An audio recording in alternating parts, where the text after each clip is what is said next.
Halo teman-teman.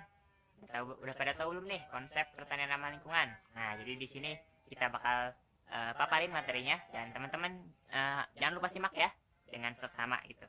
Jadi konsep pertanian ramah lingkungan adalah aktivitas pertanian yang memang secara ekologis itu sesuai ya dapat diterima oleh lingkungan, secara ekonomis menguntungkan, secara sosial dapat diterima oleh masyarakat dan mampu menjaga kelestarian sumber daya alam dan lingkungan. Nah, jadi konsepnya ini mengutamakan keseimbangan peningkatan produksi yang diikuti dengan kelestarian lingkungan hidup demi terciptanya pertanian berkelanjutan gitu. Nah, adapun urgensi dari pertanian ramah lingkungan ini adalah satu, pangan yang sehat. Pertanian merupakan sektor terpenting sebagai penopang untuk memenuhi kebutuhan hidup orang banyak, khususnya kebutuhan hidup makanan pokok. Sebagai wujud peningkatan kesejahteraan masyarakat, pertanian ramah lingkungan menjadi penting dilakukan karena bertujuan untuk menghasilkan pangan berkualitas tinggi dan bergizi yang mendukung pemeliharaan kesehatan dan kesejahteraan. Dengan memerhatikan hal tersebut, praktik-praktik pertanian akan menghindari penggunaan pupuk pestisida, obat hewan, dan bahan tambahan makanan yang berdampak buruk bagi kesehatan gitu. Nah, ini tuh untuk mengilhami tadi ya, harus secara sosial dapat diterima gitu. Kesejahteraan masyarakat. Indonesia merupakan negara agraris dengan penghasil produk-produk pertanian yang menguntungkan bagi petani dan para pedagang. Dan sebagian besar mata pencaharian penduduknya yakni bercocok tanam atau petani. Penerapan konsep pertanian ramah lingkungan dapat membantu meningkatkan kualitas dan kuantitas produk yang berdampak baik untuk kesejahteraan petani. Nah, adapun penggunaan pupuk kimia. Penggunaan pupuk kimia secara terus-menerus dapat membuat tanah mengeras dan kehilangan porositasnya. Hal ini dikarenakan penggunaan pupuk meningkatkan kadar asam dalam tanah. Peningkatan keasaman ini dapat membunuh mikroorganisme yang dibutuhkan oleh tanah.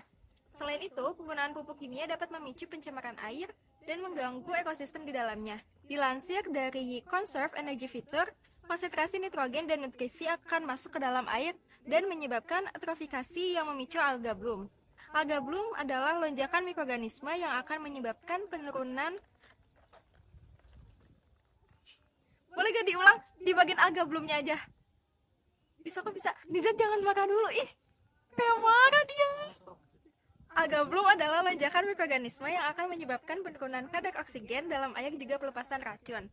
Hal tersebut dapat membuat hewan air mati dan jika dibiarkan seluruh perairan akan menjadi zona mati. Konsentrasi nitrogen yang tinggi dari pupuk kimia akan masuk terus ke dalam tanah hingga batuan akuifer dan mencemari pasokan air bersih di dalamnya. Selain masuk ke dalam air tanah, nitrogen dapat terbawa pada tumbuhan atau hewan yang dimakan manusia dan menimbulkan berbagai masalah kesehatan. Keracunan nitrogen tersebut dapat mengakibatkan kerusakan DNA dan berbagai penyakit kronis, salah satunya Alzheimer. Selanjutnya yaitu mitigasi emisi gas rumah kaca. Pertanian merupakan salah satu sektor yang dapat menyumbang emisi gas rumah kaca di Indonesia dengan presentasi sekitar 12% sampai 14% secara global dan 7% pada skala nasional. Adapun beberapa kegiatan pertanian yang berkontribusi dalam menyumbang emisi gas rumah kaca, diantaranya pembajakan tanah yang dapat memacu oksidasi bahan organik tanah yang berakibat pada peningkatan emisi gas CO2, penggunaan pupuk kimia dan pestisida yang dapat menyumbang N2O, dan pembakaran biomasa pasca panen yang dapat menyumbang emisi gas rumah kaca. Selain itu juga dapat merusak struktur dan kesuburan tanah. Kegiatan-kegiatan ini yang akan diminimalisir dalam praktik pertanian ramah lingkungan. Selanjutnya, penggunaan pestisida kimia.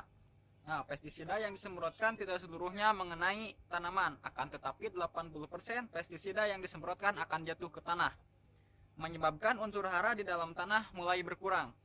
Tanah relatif memiliki pH yang tinggi karena tanah terlalu sering disemprot bahan kimia sehingga kesuburan tanahnya mulai berkurang. Begitu juga dengan air di sekitar sawah. Biasanya sisa-sisa penyemprotan tersebut jatuh ke sungai dan terbawa oleh air, sehingga berdampak terhadap hewan-hewan air seperti ikan dan burung. Selain itu juga, dampak penggunaan pestisida pada tanaman juga akan meninggalkan residu pada tanaman tersebut dan pada tanah serta lingkungan di sekitarnya. Apabila residu pada tanaman ini termakan oleh manusia akan berdampak buruk pada kesehatan di kemudian hari. Dan apabila residu pestisida ini terakumulasi di dalam tanah juga akan berpengaruh pada kehidupan organisme dalam tanah dan pada tanaman yang ditanam dalam tanah tersebut. Yang keempat, pembakaran biomasa pasca panen atau hutan untuk lahan pertanian. Pembakaran jerami ataupun kegiatan-kegiatan pembakaran lainnya untuk keperluan pertanian menjadi perhatian karena berpengaruh signifikan terhadap upaya mitigasi perubahan iklim. Nah, pembakaran menyebabkan penurunan kualitas udara dan berbagai masalah kesehatan. Yang kelima, budidaya padi di lahan sawah. Lahan sawah hingga kini masih memegang peranan utama dalam memenuhi kebutuhan pangan nasional dari sektor pertanian. Di sisi lain, lahan sawah dipandang sebagai salah satu sumber emisi gas rumah kaca atau GRK, sekaligus berperan sebagai rosot atau sink.